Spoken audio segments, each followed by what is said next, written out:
Hello everyone, welcome to all rounder siblings. आज हम करेंगे physics ICSE board class 8 chapter number 8 हम पढ़ रहे थे इलेक्ट्रिसिटी। इसका फर्स्ट पार्ट ऑलरेडी अपलोड हो चुका है। आई होप आप सभी ने वो पार्ट अच्छे से देखा है एंड आपको समझ में आ गया है। कुछ डाउट है तो आप हमसे कमेंट सेक्शन में पूछ सकते हैं। आज हम टॉपिक स्टार्ट करने वाले हैं स्टैटिक इलेक्ट्रिसिटी। क्या स्टैटिक इलेक्ट्रिसिटी, अब ये क्या चीज़ होती है, हम ये पढ़ना शुरू करते हैं। तो चलिए स्टार्ट करते हैं। We are all familiar with electricity and are so much dependent on it that right from the moment we get up in the morning till we go to sleep at night, we use one or the other appliance run on it. हम सभी electricity से familiar हैं, सब जानते हैं electricity क्या चीज़ है और इतने ज़्यादा इलेक्ट्रिसिटी पर डिपेंडेड हैं कि जिस समय हम उठते हैं उस टाइम से लेकर रात को सोने तक हम वी यूज़ वन और the other appliance run on it. हम एक ना एक ऐसा अप्लाइंस ऐसा यूज़ करते ही रहते हैं जो इलेक्ट्रिसिटी से चलता है। The lights, fans, irons, geysers, refrigerators, televisions, room heaters, air conditioners all work on electricity. सुबह से शाम तक हम इन्हीं चीज़ों के आगे पीछे चलते रहते हैं जो सब इलेक्ट्रिसिटी पर काम करते हैं। As studied in the last chapter, हमने जैसे लास्ट चैप्टर में पढ़ा, we know that electricity is a form of energy. हमें पता है इलेक्ट्रिसिटी क्या है, एक फॉर्म ऑफ एनर्जी है। इन ऑल दी अप्लायंसेज, सभी अप्लायंसेज में the electric current flows due to motion of electric charges. जो इलेक्ट्रिक करंट होता है वो इलेक्ट्रिक चार्जेस के मोशन की वजह से फ्लो करता है, क्योंकि इलेक्ट्रिक चार्जेस मूव करते हैं। जो आपका इलेक्ट्रिक करंट होता है उसमें इलेक्ट्रिक चार्जेस होते हैं जो मूव करते हैं, तभी आपका करंट फ्लो करता है। हाउएवर, लेकिन there is another type of electricity, एक ऐसा टाइप भी है इलेक्ट्रिसिटी का जो फ्लो नहीं करता है। ठीक है, उसी को हम बोलते हैं static electricity. Static means stable है, रुका हुआ है, उसको हम बोलते हैं static electricity which doesn't flow. The word electricity has been derived from a Greek word electron which means amber. क्या वर्ड जो इलेक्ट्रिसिटी है आपका वो एक ग्रीक वर्ड से आया है, जिस जो नाम क्या है आपका इलेक्ट्रॉन। ठीक है, जो हम इलेक्ट्रॉन की स्पेलिंग पढ़ते हैं उसमें सी आता है, यहाँ पर के है, जिसका इस इलेक्ट्रॉन का मीनिंग होता है एम्बर। एम्बर क्या है, एक ट्री रेजिन है, ट्री का एक जो लिक्विड सा रिलीज होता है उसे ट्री रेजिन बोलते हैं, वो है ये। ग्रीक्स इन अर्ली टाइम्स, जो ग्रीक्स थे पहले, दे न्यू दैट, उन्हें पता था, if amber rod is rubbed with a piece of cloth, कि ये जो एम्बर होता है इसकी रॉड को अगर हम एक कपड़े के पीस से रब करते हैं, इस तरीके से ऐसे रब करते हैं, it acquires the property of attracting small pieces of paper और ड्राई लीव्स।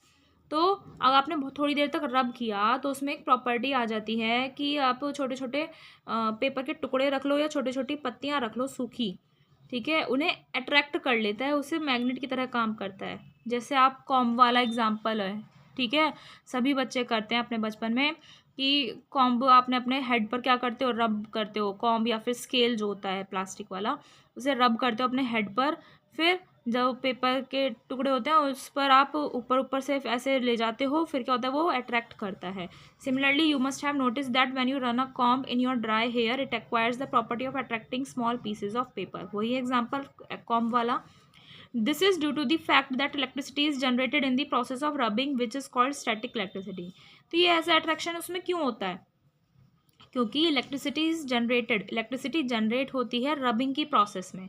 जब रबिंग कर रहे हो यानी कि आप इलेक्ट्रिसिटी प्रोड्यूस कर रहे हो, और वो इलेक्ट्रिसिटी कौन सी होती है, स्टैटिक इलेक्ट्रिसिटी होती है। This electricity has the property of attracting small pieces of paper etcetera. तो ये जो स्टैटिक इलेक्ट्रिसिटी होती है इसमें प्रॉपर्टी होती है कि वो स्मॉल पीसेज जो होते हैं पेपर के उन्हें अट्रैक्ट कर सकती है। ठीक है, तो ये होती है आपकी static electricity. The accumulation of electric charges on the surface of a material gives rise to static electricity. क्या किसी भी मटेरियल के सरफेस पर इलेक्ट्रिक चार्जेस का जब एक्यूमुलेशन हो जाता है, यानी कि जब इलेक्ट्रिक चार्जेस किसी भी मटेरियल के सरफेस पर इकट्ठे हो जाते हैं तो उससे आपकी स्टैटिक इलेक्ट्रिसिटी बनती है। अब इस स्टैटिक इलेक्ट्रिसिटी को और अच्छे से समझने के लिए हम परफॉर्म करेंगे एक एक्सपेरिमेंट। इसमें आपको क्या करना है, टेक अ प्लास्टिक कॉम्ब, एक प्लास्टिक कॉम्ब लीजिए and rub it against your dry hair, और आपके जो ड्राई हेयर्स हैं उसके अगेंस्ट रब कीजिए, यानी कि अपने हेयर्स कॉम्ब कीजिए, ऐसे ऐसे रब करना है। Now bring small pieces of paper near it. अब उस कॉम्ब के पास आपको इस तरीके से, जैसा आपको यहाँ पर दिखाया हुआ है, स्मॉल पीसेज ऑफ पेपर उसके पास लाने हैं। आप क्या देखेंगे, that pieces of small papers are attracted towards this comb, कि ये जो पीसेज हैं पेपर के वो कॉम्ब की तरफ अट्रैक्ट होंगे। क्यों होंगे, because on rubbing the comb, जैसे जब आपने कॉम्ब को रब किया, it has acquired an electrostatic charge, उसमें एक इलेक्ट्रोस्टैटिक चार्ज प्रोड्यूस हो जाता है and the force of this charge is attracting the pieces of paper. और इस चार्ज का जो फोर्स होता है वो क्या होता है, attracting the pieces of paper, paper के पीसेस को अट्रैक्ट करता है ये। ठीक है, तो यही आपकी एक्टिविटी थी। Plastic comb rubbed against dry hair attracts pieces of paper. अब आगे क्या बोल रहा है, similarly if you inflate a balloon, एक बलून फुलाया आपने and rub it against some woollen cloth, जो आपके वूलन क्लॉथ होते हैं उसके अगेंस्ट आपने इसे रब किया। ठीक है, उसमें भी आपका इलेक्ट्रोस्टैटिक चार्ज आ जाता है। Now if you bring it near a wall, अब मान लीजिए आप उसे एक वॉल के पास ले जाते हैं, दीवार के पास ले जाते हैं, it will stick to it. ठीक है, अब बलून फुलाया, किसी वूलन क्लॉथ के पास आपने उसे रब किया, फिर आप मान लीजिए दीवार के पास ले गए, तो वो कुछ टाइम के लिए दीवार पर चिपक जाएगा and remain stuck for hours, कुछ घंटों तक वो चिपका रहेगा। इफ़ यू टेक 2 बलून्स, अब मान लीजिए आपने 2 बलून्स लिए, रब them against a woollen cloth, एक वूलन क्लॉथ के अगेंस्ट उसे रब किया, both of them will acquire charge and repel each other. ठीक है, वो उन दोनों में चार्ज आ जाएगा और एक दूसरे को रिपेल कर देंगे, जैसा आपको यहाँ पर दिखाया हुआ है। ओके, ये तो वॉल वाला हो गया, वॉल के पास लेकर तो घंटों तक चिपका रहेगा। आपने इन दोनों बलून्स को आपस में रब किया, ठीक है, तो ये दोनों एक दूसरे से दूर भाग जाएंगे। ये चीज़ आपको बता रहा है। अब होते हैं आपके 2 टाइप्स ऑफ चार्जेस। क्या 2 टाइप्स ऑफ चार्जेस पढ़ने से पहले आपकी एक और एक्टिविटी यहाँ पर शो की गई है, हम वो पढ़ लेते हैं।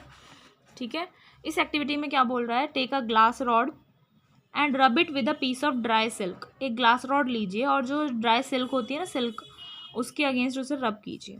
You will observe that the glass rod is charge and as it is capable of attracting small pieces of paper. तो आप देखेंगे कि जब आपने उसे रब किया उसके बाद वो चार्ज हो जाती है। कैसे चार्ज हो जाती है, क्योंकि वो स्मॉल पीसेज ऑफ पेपर को अपनी तरफ अट्रैक्ट कर पाती है वो रॉड। ठीक है, अब suspend this rod from a stand with the help of a thread.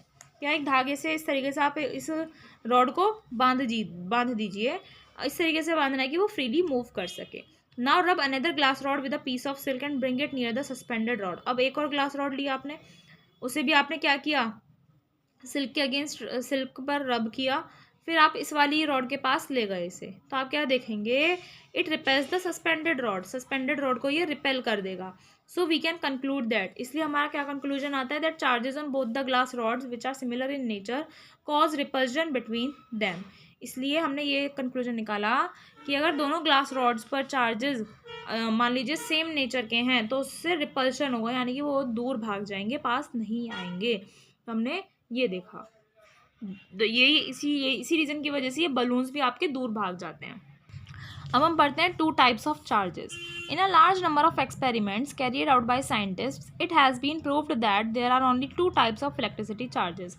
बहुत सारे जब एक्सपेरिमेंट्स में साइंटिस्ट ने जो एक्सपेरिमेंट्स परफॉर्म किए थे, ये प्रूव किया गया है कि सिर्फ 2 ही तरह के चार्जेस होते हैं and these charges have been conventionally named as, और इन चार्जेस को क्या नाम दिया गया, positive charge and negative charge. ठीक है, अब इससे आगे हम पढ़ेंगे आगे। अभी हम एक्टिविटी 3 पढ़ते हैं।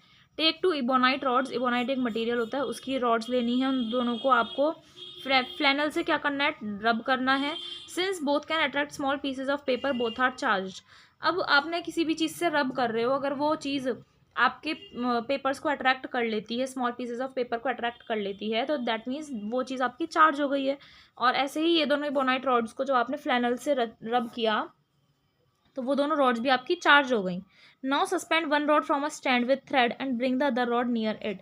अब एक रॉड को तो आपको इस तरीके से बांध देना है, फिर दूसरी रॉड को भी आप इसके पास लाएंगे, तो आप देखेंगे इस केस में भी both the rods are having, दोनों जो रॉड्स हैं उनमें क्या होता है, उनमें सिमिलर चार्जेस हैं और वो एक दूसरे को रिपेल कर रही हैं। तो हम कह सकते हैं bodies with similar charges repel each other. अगर बॉडीज़ में सेम चार्जेस होंगे तो वो रिपेल करेंगे, यानी कि मान लीजिए इसमें भी पॉजिटिव था, इसमें भी पॉजिटिव था, तो वो रिपेल करेगी। अपोजिट चार्जेस जो होते हैं वो अट्रैक्ट करते हैं। यहाँ पर आपको दिखाया हुआ है ये माइनस, ये भी माइनस, तो आप क्या कर रहे हैं, ये रिपेल कर रहे हैं। अब हम देखते हैं activity 4। Take a glass rod and rub it with a silk cloth so that it gets charge. एक ग्लास रॉड ली, ठीक, उसे आपने सिल्क क्लॉथ से रब किया और इस तरीके से रब किया कि वो चार्ज हो गई। अब उसे आपने स्टैंड से इस तरीके से सस्पेंड कर दिया ताकि वो फ्रीली मूव कर सकें। अब एक इबोनाइट रॉड लो, फ्लैनल क्लॉथ होता है एक तरह का, उससे आपको इसे रब करना है। कौन सी रॉड को, इबोनाइट रॉड को। अब जो चार्ज रिबोनाइट रॉड है, आप इसे इस ग्लास रॉड के पास लाएंगे तो आप देखेंगे कि दोनों एक दूसरे को अट्रैक्ट कर रहे हैं। क्यों कर रहे हैं अब ये देखना है हमें। Why the two rods attracted each other, दोनों ने एक दूसरे को अट्रैक्ट क्यों किया। We can assume that the glass rod and ebonite rod did not have same type of charges. अगर कोई भी दो चीज़ रब करने के बाद क्या कर रही हैं, अट्रैक्ट कर रही हैं, तो आप ये सोच लीजिए कि इन दोनों में क्या है, आपके अपोजिट चार्जेस हैं, इसीलिए अट्रैक्ट कर रही हैं। Glass rod was rubbed with silk and ebonite rod with flannel. So in other words, they developed different types of charges. उनमें different types के charges develop हुए, इसीलिए वो एक दूसरे को attract कर रही थी। Conventionally हम कह सकते हैं glass rod में positive charge आ गया and ebonite rod में आपका negative charge आ गया. So finally we conclude that there are two types of charges, positive and negative. Positive charge कब आएगा, दो bodies में like charges होते हैं, that is both having positive charge और both having negative charge repel each other. Like charges means same charges हैं, अगर मान लो दोनों में positive हैं या दोनों में negative हैं तो वो एक दूसरे से दूर भागेंगे, रिपेल करेंगे, ठीक। अगर अनलाइक चार्जेस हैं दैट मीन्स प्लस माइनस है या फिर माइनस प्लस है, that is one having positive charge and other having negative charge, तो वो एक दूसरे से क्या करेंगे, अट्रैक्ट करेंगे, ठीक। अब हम क्या करते हैं एटम के बारे में। एटम के बारे में हम बहुत बार पढ़ चुके हैं, केमिस्ट्री में भी पढ़ रखा है, वही चीज़ है, एक बार रिवाइज कर लेते हैं, रिवीजन ही होगा आपका, तो नहीं पढ़ रखा है तो यहाँ पढ़ लीजिए, समझ में आ जाएगा। An atom is the smallest particle of an element which can take part in a chemical reaction. Atom जो है किसी भी एलिमेंट का सबसे छोटा पार्टिकल होता है जो किसी भी केमिकल रिएक्शन में पार्टिसिपेट कर सकता है। An atom consist of three kinds of particles. एक एटम में तीन तरह के पार्टिकल्स होते हैं, इलेक्ट्रॉन्स जो नेगेटिवली चार्ज होते हैं, प्रोटॉन्स जो आपके पॉजिटिवली चार्ज होते हैं, न्यूट्रॉन्स होते हैं जो आपके do not carry any charge, उन पर कोई चार्ज नहीं होता, इसीलिए न्यूट्रॉन्स जो होते हैं आपके न्यूट्रल होते हैं। क्या होते हैं, न्यूट्रल होते हैं, ठीक। एटम में तीन तरह के पार्टिकल्स हो गए, इलेक्ट्रॉन, प्रोटॉन, न्यूट्रॉन। इलेक्ट्रॉन पे नेगेटिव चार्ज, प्रोटॉन पे पॉजिटिव चार्ज, न्यूट्रॉन पे कोई चार्ज नहीं होता है, न्यूट्रल होता है। The core part of the atom is called nucleus. Core part that means centre part, उसे हम क्या बोलते हैं, न्यूक्लियस बोलते हैं। न्यूक्लियस में आपके प्रोटॉन्स एंड न्यूट्रॉन्स होते हैं, that means nucleus is equals to protons plus neutrons, ठीक है। ये देखिए आपको यहाँ पर स्ट्रक्चर दिखाया हुआ है, ये न्यूक्लियस है आपका जिसमें आपके प्रोटॉन्स एंड न्यूट्रॉन्स हैं और इसके साइड में ऑर्बिट्स होते हैं, इन्हें हम ऑर्बिट्स बोलते हैं। इनके भी नाम दिए जाते हैं, KLMN, इस तरीके से नाम दिए जाते हैं, ऑर्बिट्स बोलते हैं या शेल्स बोल सकते हो आप। और इसमें जो ये आप ब्लू कलर के देख रहे हो, इसमें इलेक्ट्रॉन्स रिवॉल्व करते रहते हैं। The electrons revolve around the nucleus in some permitted orbits. जो इलेक्ट्रॉन्स होते हैं वो न्यूक्लियस के चारों तरफ रिवॉल्व करते रहते हैं, बट उनका परमिटेड ऑर्बिट होता है, यानी कि जितने में उन्हें अलाउड किया गया है उतने में ही वो घूमते हैं। जैसे आपका न्यूक्लियस हो गया, ठीक है, ये एक ऑर्बिट है, तो ये वाला जो इलेक्ट्रॉन है सिर्फ इसी में घूमेगा, ऐसा नहीं जो इसके बराबर वाले में ऐसे घूम के यहाँ पहुँच गया, नहीं, सिर्फ अपने वाले ही ऑर्बिट में ये रिवॉल्व करता रहेगा, ठीक है। The electrons in outer most orbits are called free electrons. अब जो आउटर मोस्ट ऑर्बिट होगा, लास्ट शेल जो होगा, उसमें जितने आपके इलेक्ट्रॉन्स पाए जाते हैं उन्हें हम फ्री इलेक्ट्रॉन्स या फिर वैलेंस इलेक्ट्रॉन्स बोलते हैं। इन्हीं वैलेंस इलेक्ट्रॉन्स की वजह से आपके केमिस्ट्री में केमिकल रिएक्शंस होते हैं। इन्हीं वैलेंस इलेक्ट्रॉन्स का क्या होता है, आपका गेन होता है या फिर लॉस होता है, तभी आपका न्यू कंपाउंड बनता है। They are loosely bound to the nucleus, क्योंकि न्यूक्लियस से ये दूर हो गए तो इनका जो स्ट्रांगनेस थी, जो मजबूती थी, वो क्या हो गई, इनकी कमज़ोर पड़ गई, इसलिए लूजली बाउंड होते हैं ये न्यूक्लियस से। The total negative charge of electrons is equal to the total positive charge of the protons. जो टोटल नेगेटिव चार्ज होगा इलेक्ट्रॉन्स का, वो किसके बराबर होगा, total positive charge of electrons के बराबर होता है। सो आपका एटम जो होता है इलेक्ट्रिकली न्यूट्रल हो गया, क्या देखो ना, +5 -5 मान लो, तो दोनों न्यूट्रल हो गए ना, 0 0, सॉरी 0 हो गए ना दोनों, +5 -5, अपोजिट चार्जेस कैंसिल हो जाते हैं और इक्वल हो, तो है ना, मैथ्स में ही पढ़ रखा है। अब प्रोटॉन एंड न्यूट्रॉन आर रफली ऑफ द सेम साइज। अगर हम रफली बात करें तो प्रोटॉन और न्यूट्रॉन सेम साइज के होते हैं and are held inside the nucleus by strong nuclear forces. और प्रोटॉन और न्यूट्रॉन न्यूक्लियस के अंदर ही बहुत स्ट्रॉन्ग न्यूक्लियर फोर्सेस से जुड़े हुए रहते हैं, बंधे हुए रहते हैं। The charge on a proton is positive and electron पर क्या होता है, नेगेटिव होता है। If a body gains electron, अगर बॉडी में इलेक्ट्रॉन्स आते हैं तो उस पर नेगेटिव चार्ज हो जाता है। अगर वो बॉडी लूज़ कर रही है तो उसमें पॉजिटिव चार्ज आ जाता है। आपने केमिस्ट्री में पढ़ रखा होगा, कहीं कहीं आप Na+ देखते हो, कहीं पर Cl- देखते हो। Na+ दैट मीन्स उसने इलेक्ट्रॉन्स को छोड़ दिया, और Cl- का मीनिंग उसने इलेक्ट्रॉन्स को ले लिया, ठीक। इसीलिए अब हमारा न्यू टॉपिक आता है कंडक्टर्स एंड इंसुलेटर्स। क्या? Conductors and insulators. When these charges are at rest in a body they constitute static electricity. अब ये जो हमने चार्जेस पढ़े किसी भी बॉडी में होते हैं तो उससे स्टैटिक इलेक्ट्रिसिटी प्रोड्यूस होती है। किसी भी बॉडी में अगर ये चार्जेस रेस्ट पोजीशन पर हैं तभी तो आपकी स्टैटिक इलेक्ट्रिसिटी बनेगी। अगर ये फ्लो कर रहा है तो करंट बनेगा, वो तो नॉर्मल इलेक्ट्रिसिटी जो होती है, ठीक है। The mass of a proton और a neutron is about 1836 times the mass of an electron. अगर हम एक प्रोटॉन की या फिर एक न्यूट्रॉन के मास की बात करें, जब साइज सेम सा है तो लगभग मास भी ऑलमोस्ट सेम ही होता है इनका। तो जो अगर हम किसी भी प्रोटॉन की या किसी भी न्यूट्रॉन के मास की बात करते हैं तो वो कितना होता है, एक इलेक्ट्रॉन का जो मास होता है उसमें 1836 टाइम्स होता है। The bodies that easily allow electric current to flow through them are called conductors. वो बॉडीज़, वो ऑब्जेक्ट्स जिनमें से इजीली इलेक्ट्रिक करंट फ्लो हो सकता है उन्हें हम बोलते हैं conductor. For example most of metals, graphite, human body, इनमें करंट फ्लो हो जाता है, ठीक है। कॉपर एंड सिल्वर सबसे अच्छे कंडक्टर्स हैं। क्या? कॉपर एंड सिल्वर सबसे बेस्ट कंडक्टर्स हैं। Conductor has a large number of free electrons which move inside it. Conductor में बहुत सारे फ्री इलेक्ट्रॉन्स होते हैं जो उसके अंदर मूव करते रहते हैं। किसमें? कंडक्टर में।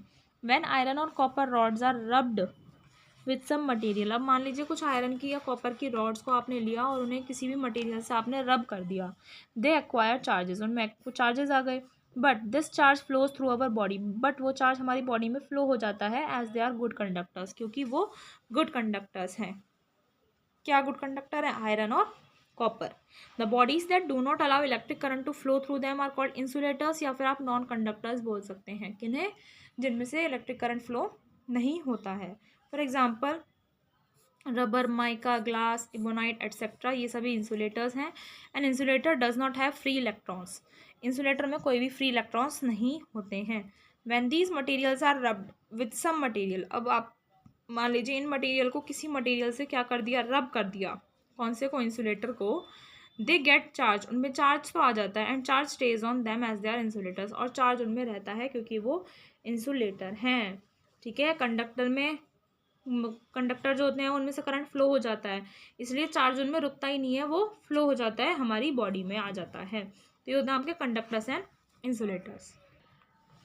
चलिए आज हम यहीं तक करेंगे, नेक्स्ट लेक्चर में मिलेंगे जिसमें हम पढ़ेंगे क्या, न्यू टॉपिक स्टार्ट करेंगे, चार्जिंग एंड ऑब्जेक्ट। किसी भी ऑब्जेक्ट को आप चार्ज कैसे कर सकते हैं। थोड़ा बड़ा टॉपिक है इसलिए मैंने इसमें कवर नहीं किया है, नेक्स्ट लेक्चर में कवर करेंगे। मिलते हैं नेक्स्ट लेक्चर में। वीडियो को लाइक कीजिए, शेयर कीजिए और चैनल को सब्सक्राइब करना ना भूलें। साथ ही कमेंट करके ज़रूर बताइएगा लेक्चर आपको कैसा लगा। Thank you.